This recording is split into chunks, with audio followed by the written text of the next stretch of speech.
Welcome to If Only You Knew, where each week we take a deep dive into the careers and experiences of people from different backgrounds, cultures, countries and ages to discuss pivotal moments in their lives and the lessons they have learnt along the way. If they told people the truth, they wouldn't last very long. Whether you're a school student in an established career, mapping your academic pathway, searching for the perfect career, looking to change careers, or just plain curious, then this podcast is for you. I'm your host, Christy McCormack, and I want to ask you, what would you do differently if only you knew? With me today is Nick Wormald. Nick has studied IT and business finance and is the founder and director of Abundance Capital and the managing director of Grow Capital, an Australian family-owned business on a mission to bridge the gap between the funders and the people who require that finance. Welcome, Nick, and thanks for joining me today. Thanks, Christy. So mine and Nick's paths crossed recently when, before this podcast had even launched, I accidentally sent him an email intended for another guest named Nick. Now, Nick kindly let me know that I'd emailed the wrong person, and I was mortified. But I immediately apologised for my error and cheekily asked Nick if he would like to be interviewed for this podcast. So we set up a time for a quick chat so I could explain the concept, and he agreed. I asked Nick to give me a brief insight into his life, and I'm so excited to hear Nick's full story as I was in no way expecting the summary that I received. Now, Nick, to take a quick glimpse at your LinkedIn profile, it's evident that you're educated, experienced, and successful, and it would be easy to assume that life has always been smooth sailing for you. But this podcast is about reality and moving beyond social media profiles, and your path has certainly had some unexpected twists and turns. So let's jump in right from the beginning. You're a country boy from Mudgee in New South Wales who was a full boarder at the prestigious King's School in Parramatta, Sydney, which I believe is Australia's oldest independent school. Yeah, look, thanks, Christy. Thanks for the lovely introduction, and happy to go along with this. Is a fantastic podcast you have here. The King's School. So, attending a boarding school, particularly one as large as King's, was actually quite an interesting experience, a challenging experience. I only started at age 15. So I actually grew up in Sydney, on the outskirts of Sydney, and my parents moved to the country when I was 15 and left me in, basically I stayed back in Sydney, went to boarding school, and the rest of the family moved to Mudgee. So that was quite a challenging experience, I have to say.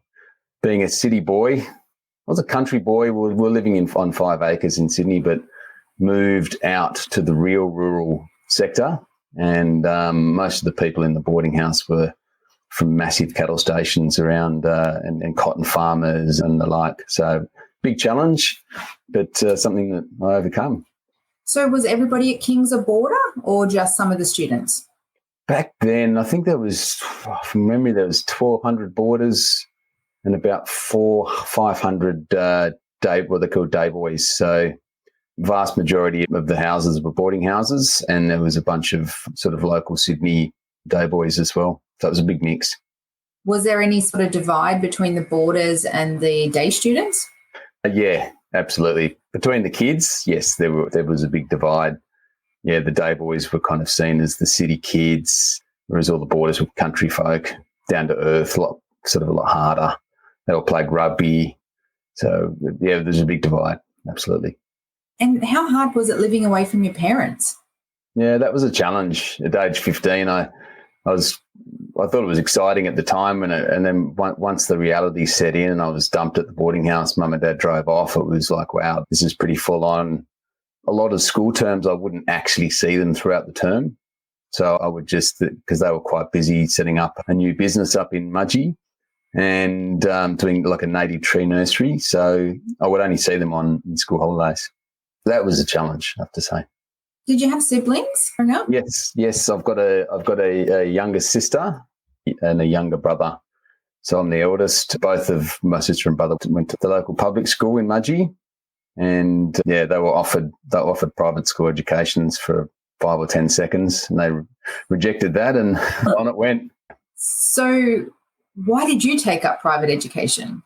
Oh, look, Dad was educated at Eton in the UK at quite a good school, and our family, most of the family have been educated through those elite schools, and Dad wanted to offer that to me as well, to all three of us.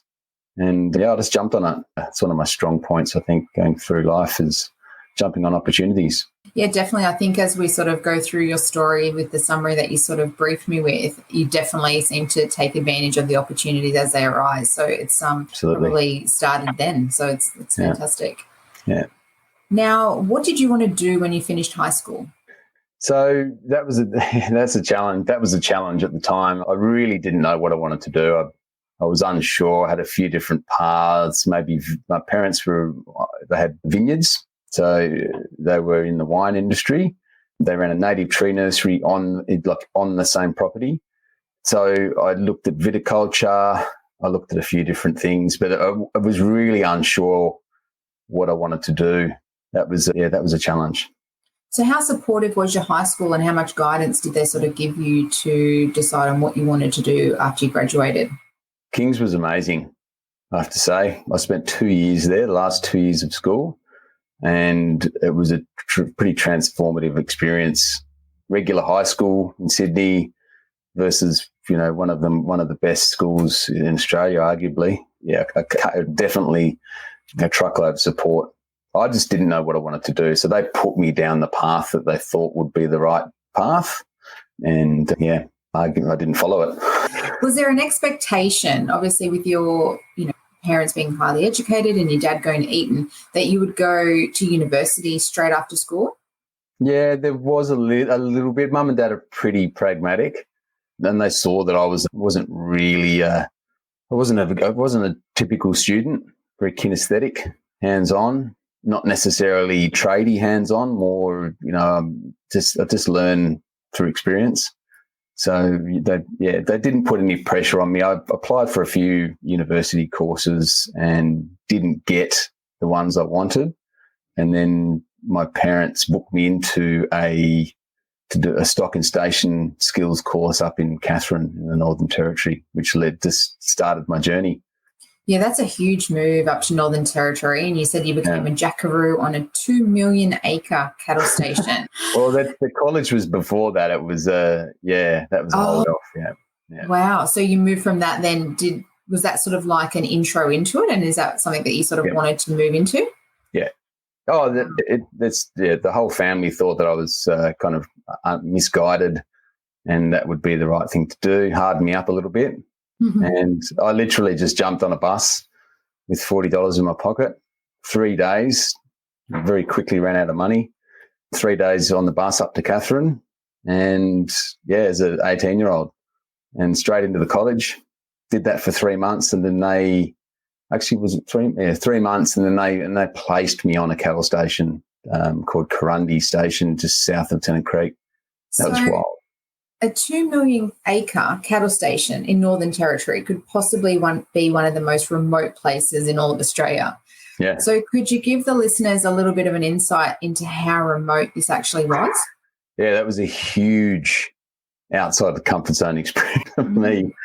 College was fine. I kind of nailed that. That was all very practical. Learned how to weld, ride a horse, break in a horse, fix cars, all the stuff you need. And when we got to the cattle station, it was 80 kilometres off the highway, got the driveway to get into the place. It was crazy.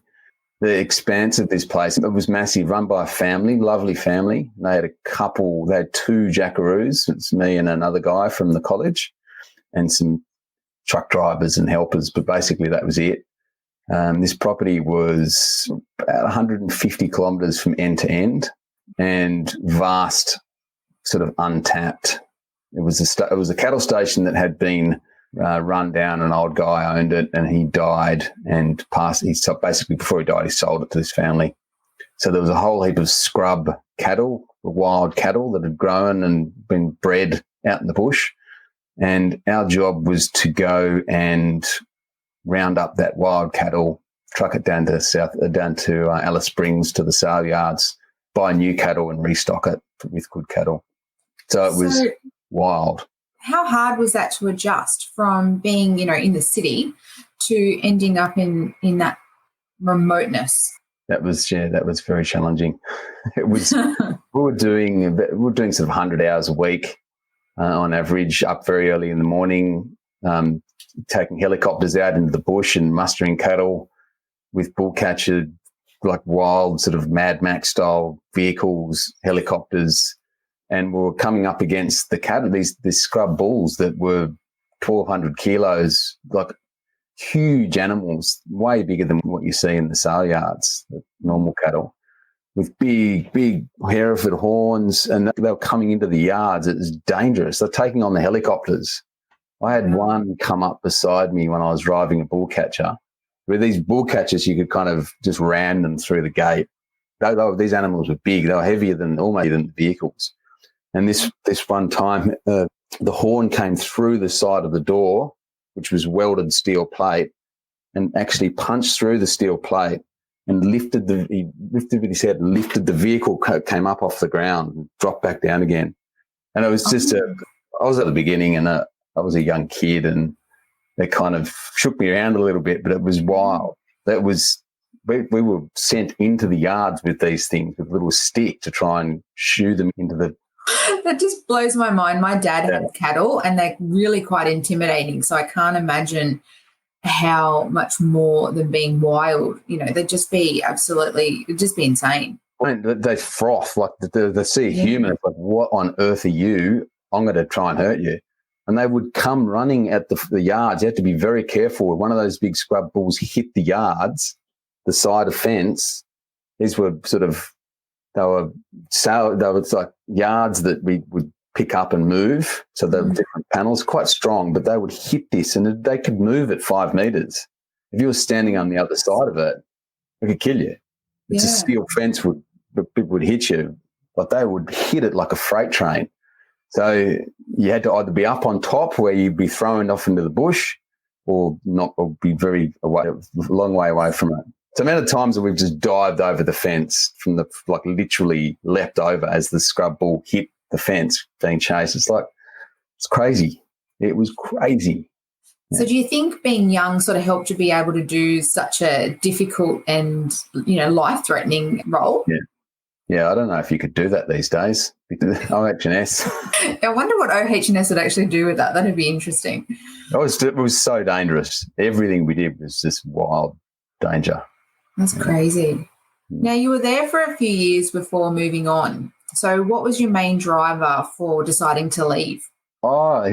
We actually got sent out there was a specific reason why I left. We got sent out on a fencing job.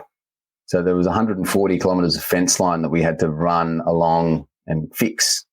There was a bulldozer and a grader were going along the fence line, just clearing it, and then we were repairing it as we were going along. And it was one of the most horrible jobs I've ever done. We're out in this hot, sweaty heat with barely any food, out there for 4 or 5 days at a time, just with a Land Cruiser and a trailer full of fencing gear, just following along behind these guys fixing the fences. And we did that for about 3 weeks straight, and it was just relentless. The dozer had hit the fence and dragged 200 metres of it into a big pile of a ball of steel, and you had to try and unwind it and cut, and it's just horrible. So I decided, Mum and Dad went on a cruise with the other 2 kids, but I missed out on it. And it was like, I've got to get back to the city. Oh, that's so funny. Yeah. So you moved from Northern Territory back to Sydney and then on to South Australia, and you worked in heavy machinery, transport and the mining industries. Yeah. But you mentioned that you were sort of falling into a comfort zone. So what were you doing at the time, and how did you come to that realisation?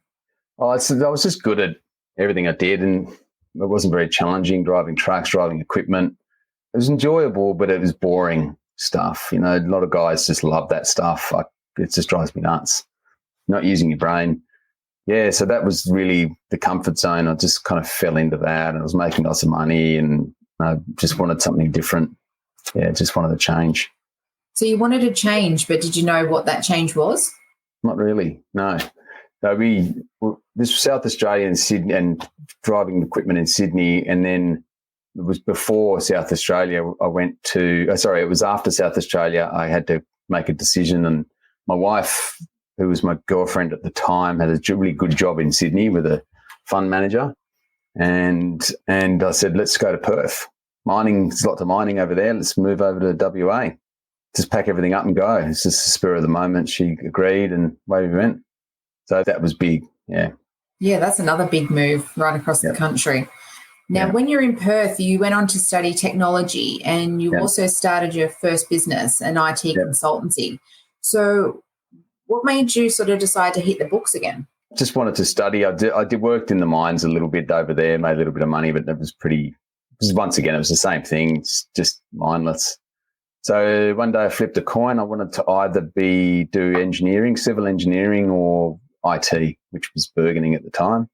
This was pre the .com 2000 Y2K issues, and I flipped a coin. I actually put in 2 applications to 2 different universities for computer engineering and for civil engineering, and the first one that responded to me was the one I took up.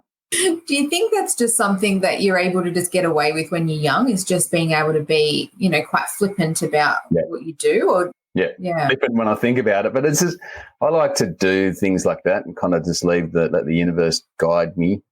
You do seem very spontaneous, which is amazing. I'm a bit more of a planner. So, it's amazing to hear how you could just literally flip a coin to decide how you're going to, go on with your career. It's amazing. Yeah. So you went on to start that first business, which was the IT consultancy. So what made you start that business? I wanted to implement the things that I was learning. So I was a mature age student. I was about 26, I think, 25, 26 back then.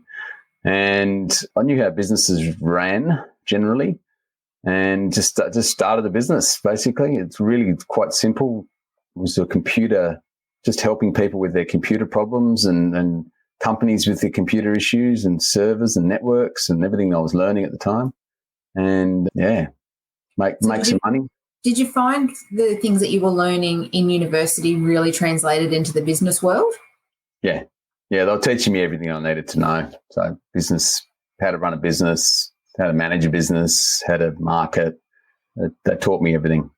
That's perfect. Yeah, so it was great, and just got out there and handed out leaflets all around Perth, and in the end had way too much business. Drinking from a fire hose. That's a good problem to have, though, isn't it? Yeah. So you did a bit of backpacking as well, though. So how did that come about? Was that just sort of just take a break, reward yourself, or find yourself? Like, what were you thinking when you decided to take off overseas for a few months? Well, I didn't actually want to go. I was quite happy running the business and learning, and my wife and my sister both wanted to go overseas. And I thought, well, we'll pull the pin and go and do that. So we did. Had saved up a bit of money, and we generally planned something, but we booked a ticket to Bangkok and flew over there with a backpack full of stuff and lived day to day. It's pretty crazy. Did you enjoy it? Yeah, loved it. Yeah, I literally got dragged over there kicking and screaming, and in the end, it's like, oh, this is the best. That's always know best, don't they? Yeah. And they're both planners, my sister and my wife, so they planned it pretty well. And we literally lived out of the backpacks for 3 months, 12 weeks, 14 weeks, all around the sort of standard Southeast Asian countries. After you did that, so obviously, you've been all around Australia and then you're off to Southeast Asia.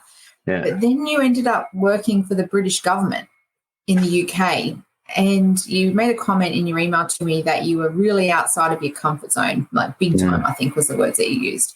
You're very spontaneous, but do you think that you enjoy being uncomfortable? I don't enjoy being uncomfortable to start with. I didn't back then, that's for sure. I think I was starting to learn that getting outside your comfort zone is the way to get to move forward and to achieve things. So that job with the British government started off as a very simple role. I was kind of fresh out of uni. I'd run a business, but it was pretty basic. I didn't have any sort of practical in-job experience. So I got a job with the National Archives in London, and that exploded. So once I got in there, I could sort of implement what I needed to learn. So it was very uncomfortable. It was a huge responsibility working in that place, because they carried pretty much every record for British national public records. Crazy. So how did you get that gig? Oh, it's just through an agency. I got a small role doing some rollout of some bit of software, which was more of just a hands and feet. And once I was in there, I sort of lagged my way into another job, and where we ended up running their engineering. So I've worked there for a few years. So how did you end up in London in the first place? Did you have the role lined up before you went, or did you land it once you got there? That was our goal after Southeast Asia, was to travel around that Southeast Asia and then finish up in London, spend a few years there. My sister and I both got passports, so that was just the sort of the standard place to go. And did you get to find out a bit more about your family background with your dad being from there? Yeah. Most of the family was there, and there's a whole heap of awesome stuff that we learnt, with ties with the royalty and all sorts of stuff. Yeah, it's pretty cool.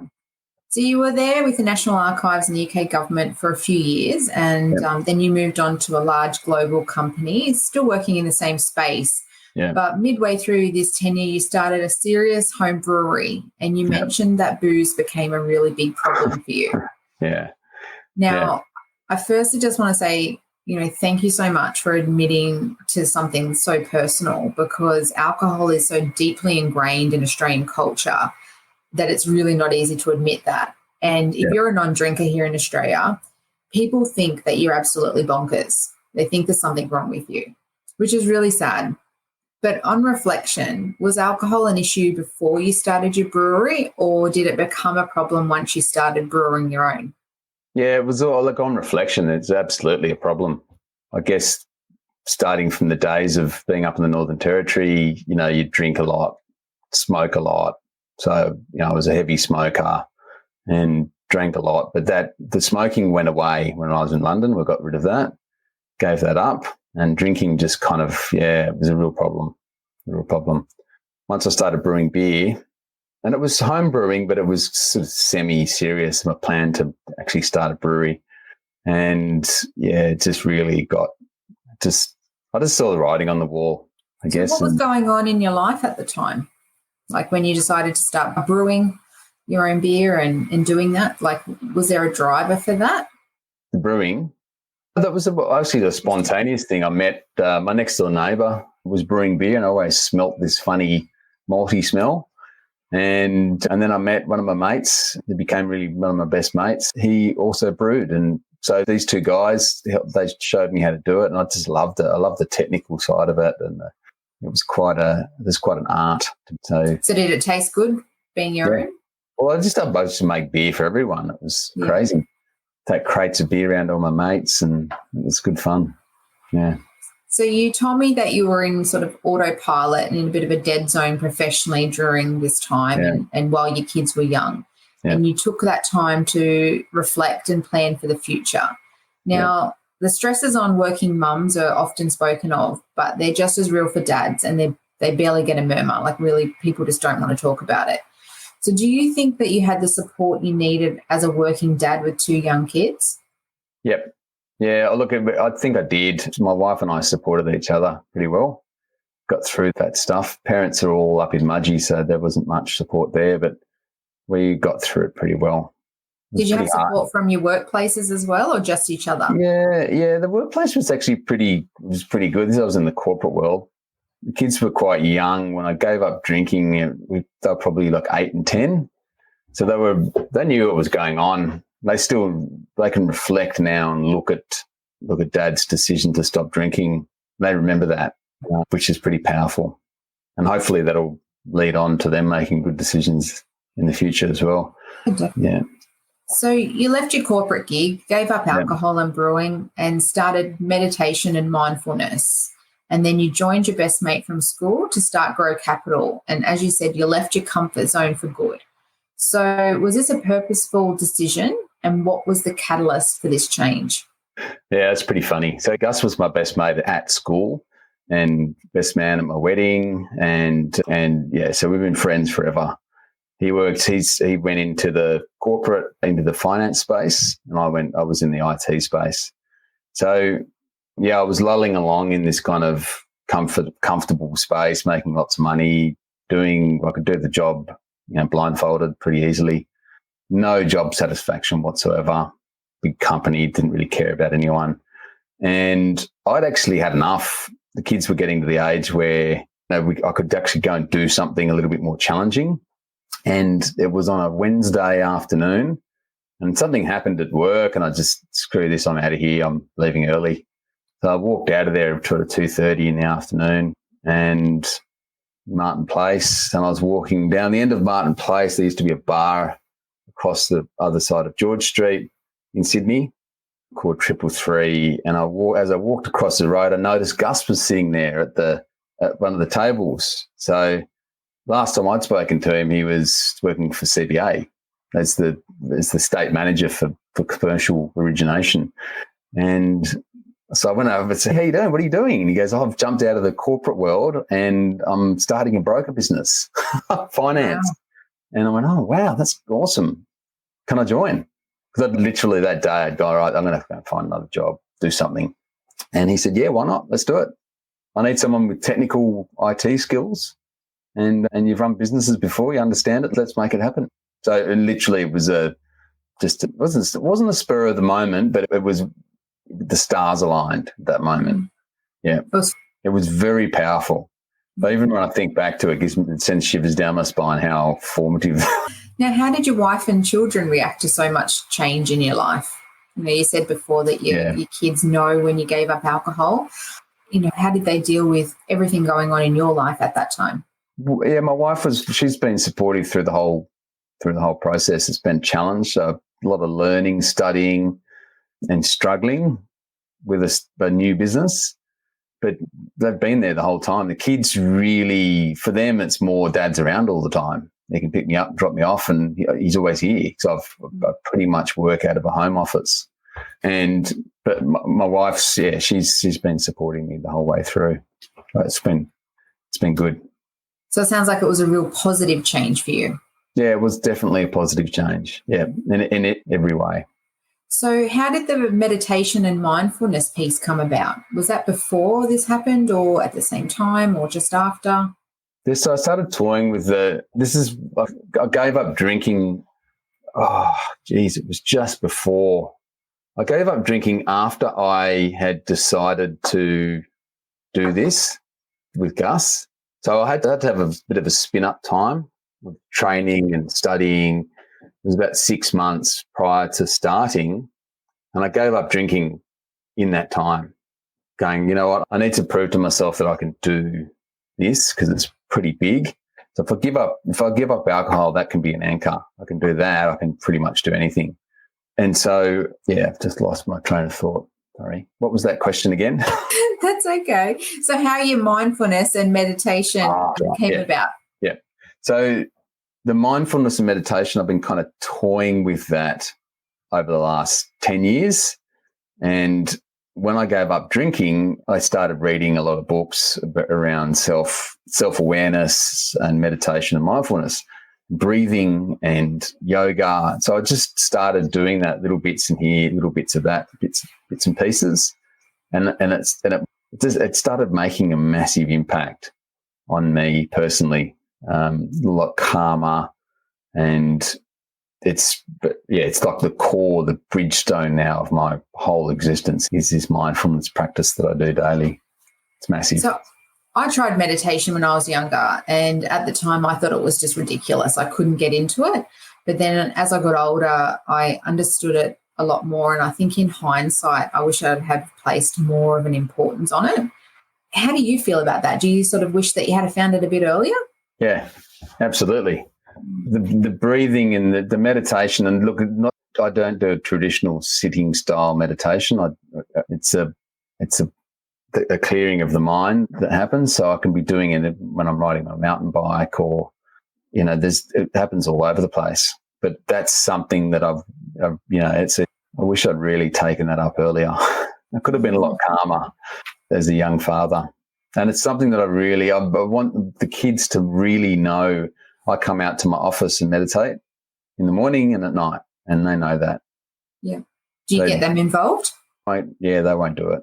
No, they're at that young phase where they think it's ridiculous. Well, they're teenagers, and it's just, if Dad's doing it, I'm not. Exactly. Now, could you tell us a little bit more about Grow Capital and how you spend your days now? Yeah, so Grow Capital is a business finance company.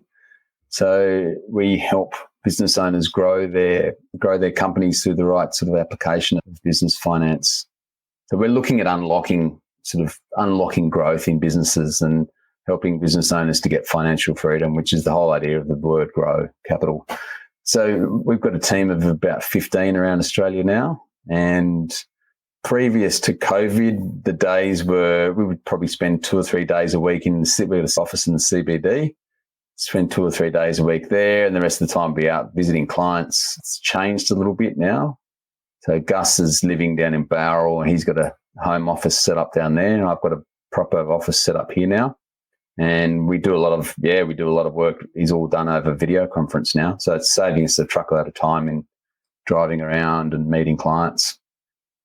Do you think your sort of business model will change now, like for good, or do you think after COVID goes away, it'll go? No, we'll use the city office. For some clients really desperately need to sit in a boardroom, makes them feel more important. We've got that office there in the city. Yeah, it's just somewhere for us to be. Sometimes we're in there meeting with lenders and clients, and but I don't think the model will change going forward. So when you and Gus sort of had this, idea of what you wanted Grow Capital to be, did you ever think it would be as successful as what it is? So yes, we did, and it's still got a lot to go. So we sat down and planned what we wanted it to look like, and a couple of years ago we took on a business coach, and he's holding our feet to the fire with accountability on where we want it to go. So by the end of the year, we're planning on a team of 50, which is pretty aggressive, but that's the plan. We know where we want it to go, and that's all part of the meditation and the self-mastery. Is we have a goals video that we watch every single day. We sit down and we watch that video, and then we meditate. So that stuff's just going in cleanly into the head in a calm, and when you're in a calm space. So is that goals video something that you guys put together, or is it somebody else? Yeah. It's very geared towards us with music and very individual. So we train all of our brokers that we bring on. We train them how to do this. Everyone that works in the company needs to learn how to meditate. They need to be accountable for their self-mastery, daily self-mastery, which involves diet, good food, exercise, meditation, breathing, everything, goals, a whole lot.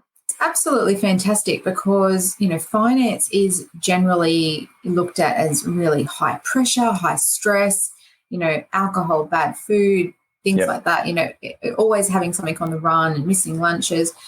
So was that a conscious decision when you started it, or was that something that sort of evolved as the company progressed? That's evolved. So one of the discussions that Gus and I had really early on was, I'm going to struggle not drinking, because finance is all about drinking. Long lunches and deals made over over a bottle of wine. So that was a challenge at the beginning, but then I started to get a name for myself as the broker that doesn't drink. And there's a lot of guys out there now that don't. But the industry's changed a little bit. But once the coach came on, probably 2.5 years in, we took on the coach, and he sort of solidified that down. He's making us accountable for that. And finance is high pressure, and that's all the more reason for you to have a mindfulness practice in place to help you stay calm. So many times when a deal's going bad, I'll sort of switch off and sit down in my chair and do some box breathing and calm down, and then meditate, and then get back into it again. I just kind of switch off. That's such a good skill to have, and I think it's commendable that you're, instilling that in the people that work for you as well, because it's obviously a lot more healthy than, going out and just boozing it up. Because I was recently talking with a liver transplant surgeon, and she actually said to me that alcohol is one of the worst poisons that anybody can put into their body. And I just don't think that people really realise that. So do you think, that giving that up and finding your mindfulness has just made you a better person all around? Yeah, Absolutely. Yeah. Yeah. But much of what was coming out of my wife's mouth was my nickname was the opinion man when I used to think. And I use that in the back of my head all the time. That's where I used to be. I was an opinion man and wasn't a very nice person to be around when I was drinking. Even a small amount, just a glass of beer changed who I was. So affect everyone in that way, but it did definitely affect me. Yeah.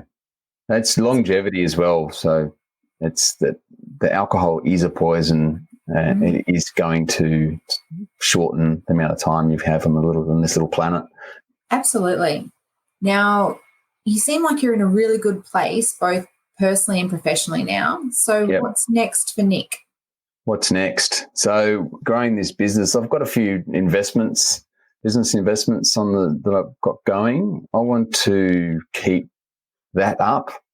So I want to keep investing in other people building businesses as in a non-executive way, just basically supporting really good people building really good businesses.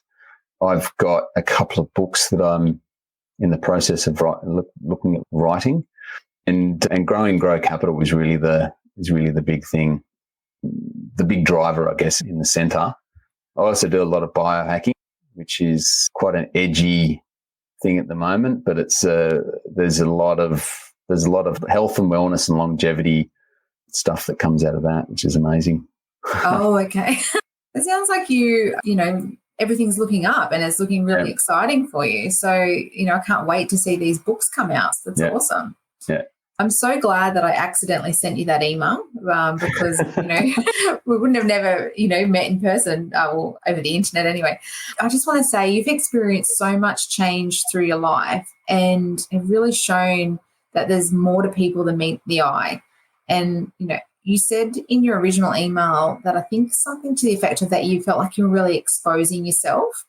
And I really appreciate, how vulnerable that you have actually been, because your story is exactly why I started this podcast, to show that people's lives really do have ups and downs, and that, you make decisions on a whim, you flipped a coin, but you made it work for you. So thank you very much. But before I let you go, Nick, I've got one last question for you.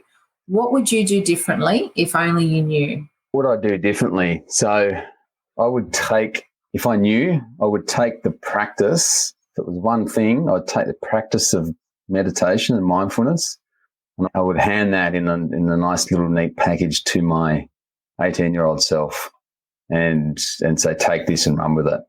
Yeah. Because that would have significantly changed the way that I would be viewing things. Yeah.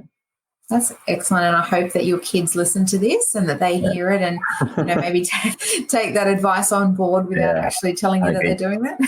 Now, thanks so much for taking the time to chat with me today, Nick. And I'm going to have links to Nick's LinkedIn and Grow Capital on my website, ifonlyyouKnewpodcast.com.au. Thanks, Nick. Great. Awesome. Thanks, Christy. For more information about our guests or our show, visit ifonlyyouKnewpodcast.com.au.